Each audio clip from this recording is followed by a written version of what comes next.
ఆగండి ఆగండి ఆగండి, సగ్గుబియ్యం పునుగులు ఎలా చేయాలో చూద్దాం రండి.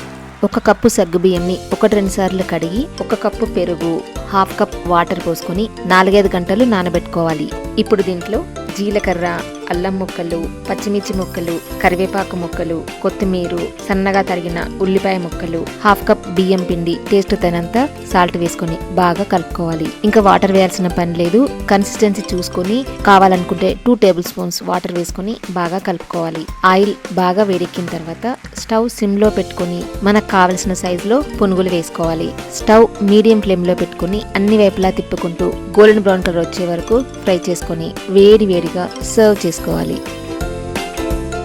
అంటే వేడివేడిగా సగ్గుబియ్యం పునుగులు రెడీ అయిపోయాయి. టేస్టీగా, క్రంచీగా, గుల్లగుల్లగా చాలా బాగున్నాయి. తప్పకుండా ట్రై చేయండి. నచ్చినట్టయితే లైక్ చేయండి, షేర్ చేయండి. మరిన్ని కొత్త రెసిపీస్ కోసం ఫాలో అవ్వడం మర్చిపోకండి.